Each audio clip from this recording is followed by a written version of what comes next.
Minecraft 101 fans, welcome back to a day of vanilla survival. Um, you may notice that my voice sounds terrible. I apologize for that. I am getting a really bad head cold, unfortunately. It is, makes me sound a little bit awful. Working on getting over that, but until then I'm afraid it was either not put up a video or put up a video and sound like this, and I chose to put up a video and sound like this, so... I think we're going to need some more wood. Go inside and sleep just to get through the night so we don't have mobs all over the place. And we'll make some fence and we'll go ahead and get started with that. Oh, our poor doggies. I gotta do something with them. So yeah. Kinda thinking I'll make them a dog house outside somewhere. Make them a nice little house of their own where they can hang out. Only because the noise gets on my nerves. One of the reasons I don't normally tame dogs in Minecraft. It's funny because I have real life dogs. I love dogs, actually. And my dogs are just as noisy. They bark and whine and carry on and drive me crazy. But it's just, it's a dog thing. What are you gonna do? So yeah, I think we'll go in this direction. We'll go right over here and make a fence for our cows and so on. We don't need a ton of space. I prefer to have a larger space. Probably because I've had livestock in real life, and in real life, obviously, you want as much space as you can give them. Chickens, interestingly enough, by law, require 1 square foot per chicken, which is why they can get away with those factory farms having them in little cages. And we had chickens for several years, but obviously we didn't keep them in cages. They were free range in a pen. And we found that if they're too crowded, they peck each other. And they become quite nasty to each other. So it was better to have, the more space you could give them, the better off they were, actually. So that kind of has stayed with me, I think, when it, even though, again, digital pixels. Just that attitude about, animals needing space has stayed with me, and I prefer to build a little larger than I strictly need to.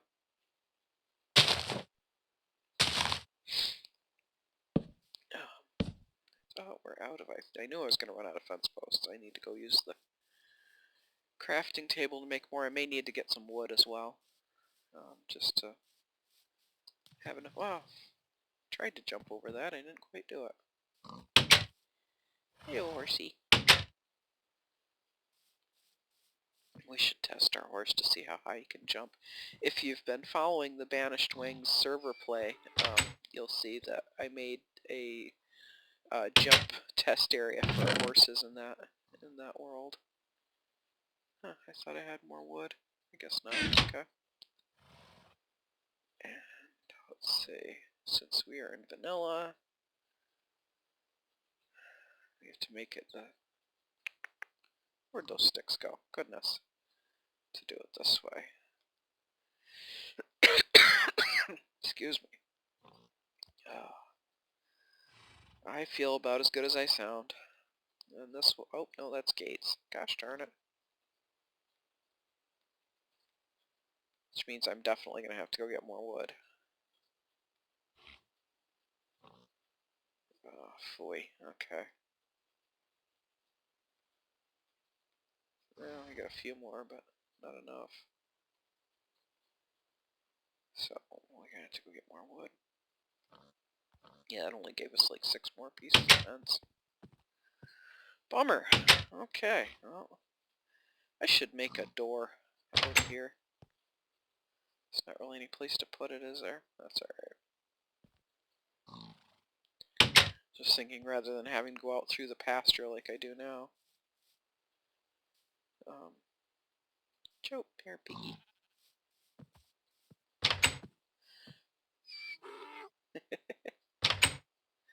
Silly donkey. Let's see. Go find the... Fortunately, since we live in a spruce woods biome, there are trees just everywhere. That makes it much easier to get wood when we need it. We'll just go back here and chop a couple trees. It's one of the biggest advantages of living here. And I have not forgotten, I know I had mentioned before that I want to do a project where I build a rail track. And my original intention was to run it back to our original house where our mine was. But now that we've discovered that we have such a huge cave underneath the house here, I don't know that it makes practical sense to go back and forth to the old mine, so it might actually be better to go ahead and, if I'm going to do a mine cart thing, to build it so that it goes from our mine below the house and up. And I may even, I have to get my son to show me how it works. And again, if you're following the Banished Wings survival series, you will have seen that my son built us a hopper system, and the minecart comes up to the surface and drops off the things that we can come out of the mine tunnels, drop the stuff off into the cart, and the cart will run up to the surface and with the hopper system drop everything off into chests. And he's working on building a sorting system as well. Whoops, that's not what I wanted. So eventually we should have a what on earth is over there? Oh, it's a sheep, I think. I just saw something. Okay, yeah, it's definitely a sheep. I saw something gray, and I thought, boy, that's an odd-looking animal. Just a sheep. So yeah, I may have to get him to show me how to build something like that, and that would make a really neat. Actually, it'd make a cool episode to do like a tutorial of how to do just a basic system like that. I don't do much with redstone, honestly. I don't have the expertise to do it. He has done some incredible builds, and he's got a creative world that he likes to play in, and he watches all the tutorials, of course, you know, the big name tutorial guys, and he just builds all these really cool things. He builds all kinds of mob traps and so on to you know, experience farms and things too in his worlds, which are just really cool. I'm a very practical builder. I don't build something unless it has a purpose to it. And I don't tend to build huge builds just to say I built something huge. You know, it's just not me. Alright guys, watch out. Not like some of these guys like Winged Panther on the Banished Wings. If you see his, I'll be putting a tour up. He gave us a tour of his base this week, and it's pretty impressive. It's pretty crazy. So yeah, that'll be up within the this week probably. The end of the week, I think I'll be able to get it up. And I used the words crazy business a lot when I was, excuse me, while I was touring the base, because it is really just impressive. He's got a lot of hours into his base. Go ahead and make a gate one right here.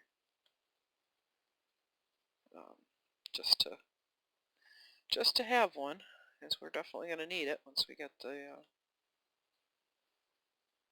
get this fence built. Whoops, wrong button. Can't go backwards out the door. So yeah, that'll be a fun. I think that was a fun. It's actually I'm gonna break it into two because the base is that huge. It took us 40 minutes to get through everything and to see all the setups he has. So I'm gonna split it in half so you'll get to see his. Where did I put that fence? That's terrible. Like I said, my brain's a little foggy. I'm not quite all with it right this moment. This cold, it's just... Not that I'm ever, let's be real. Not that I'm ever 100% sharp as a tack, but, it's just a little bit worse with this head cold messing with me. I'm always a little scatterbrained. Alright, let's get this. Okay, and then it leaves this room wide. We had a lot more fence than I actually needed. That's okay, though, because we'll use it. We'll probably put cows in this. Whoops, oh, that was not a smart move. Because obsidian takes forever to mine, and I just stuck it there, and I didn't want it there. I thought there were torches in that slot. Okay, well, let's get that obsidian out of my hotbar, because that's obviously going to be a problem. And let's make some torches. I must have used them up while we were mining. We'll go ahead and torch our gate. And there's our little cow pen. You don't need to have to, nothing too fancy for cows. They're not picky at all. I'm going to go ahead and sleep, and then I think we'll probably go get some cows. We'll have to harvest our garden. Get some wheat in order to lure the cows. And then I think we'll call it an episode because I don't want to make this too long, and it's just a quick little building and getting a few things done episode. I will start planning for the railroad. Believe it or not, I really like building minecart runs. They're fun. I like getting them set up and everything. Like I said, I don't do a lot with redstone. I do a little bit with the powered rails, like I know how to make a minecart go, obviously. When I was a kid, I loved model trains. That was my favorite thing in the world. We had a teacher in 5th grade, I think it was, and his name was Mr. Brome, and as far as I know, I think he's retired now, but he was teaching right up until a couple years ago. I spoke to his wife not too long ago. But at any rate, he had this model train set in his classroom. And I forget why he needed to get rid of it. But he decided that, it was time to take it out of his classroom. It was on a sheet of plywood. It was like a 4x8. It was a beautiful setup. And he promised that anybody that came in with $5 could have this setup, could take it home, as long as their parents agreed to come and pick it up. What just happened, my dad was a custodian at the school, and he gave me the $5, and because we got there so early in the morning, we were able to get the train set and take it home and set it up, and it was the coolest thing. Played with that thing forever. In fact, up until the tornado hit my house back in 2001, I actually still had most of the pieces. Some of them got lost over the years and damaged, but I intended to set it up at some point in my house. My house is kind of small for that sort of thing, but it just didn't happen. We weren't able to do it before and then when the tornado hit us, we lost quite a bit of stuff that was damaged in the attic when the roof had a nice skylight after the tornado because it dropped a tree on our house. Yeah, you'll hear me complain about this house a lot because it's 200 years old and it just has issues. There's nothing straight, square, plumb. It's for many years while we were rebuilding after the tornado, our family motto became, we'll just make it fit, because we did a lot of creative building. I think one of the things I love about Minecraft is everything fits. If I just lay a block somewhere, there's no crooked edge, there's no, it just fits, it just goes there, and that's awesome to me. I love that. After dealing for so many years, it's been 13 years since the tornado. My son was just a tiny baby at the time. He was actually sleeping in the crib next to the wall. If the tree had broken off at the base, like every other tree did in the neighborhood that was hit with this tornado, he would have been under the tree because his crib was right there, and I still get I get pretty emotional still talking about it after all these years because it was terrifying. I was actually home when it came through. It wasn't a very big tornado, actually, you know, in the scheme of things. But yeah, it was pretty scary. It came through, and I heard it, and I thought, that is so weird. I shouldn't be able to hear the train from here. We have a train in the town, but we live a good 10 miles out of town, so I'm just looking for cows at the moment. That's why I'm wandering. Oh no, the bunny fell. He looks like he's okay though. He's still hopping. He must have jumped too far. Silly bunny. So at any rate, yeah, it was pretty terrible. And but yeah, I was home and I heard the rumbling. It had been storming all day and it was just, you know, a dreadful day. And we were just in the house and my daughter was watching TV and my son was in his crib having a nap. You know, he was just a little bean. And I heard the noise and I went out to the living room to see what the noise was. And I actually saw the tornado come through the front yard, and it took our big pine tree. We had this tree that was well over 60 feet tall. It was this huge old pine tree. The base of it was about 4 feet around. And that tornado took that tree, and I honestly, I felt like I was dreaming. I felt like this can't be even possible, what I'm seeing. Um, it just twisted around like it was a matchstick and just threw it onto the garage. It was horrifying.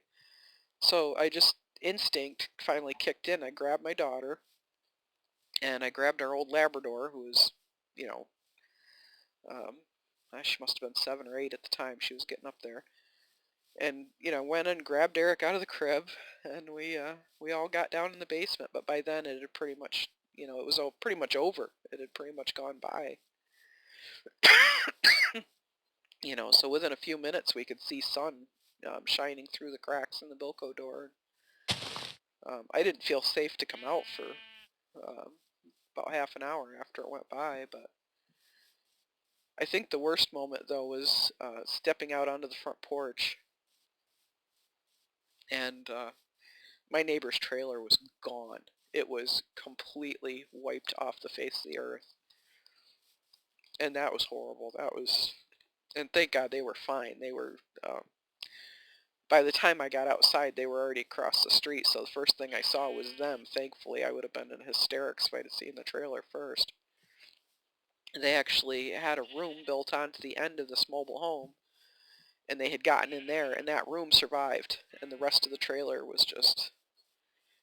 we still find pieces of aluminum and insulation wrapped around trees out in my back, on the land out back here because of that, what was left of that trailer. So it was pretty scary. I mean, I know people have lived through much, much worse. I mean, it's nothing like the tornadoes you have down like Alabama, places like that really get, you know, the tornado alley that really gets nailed.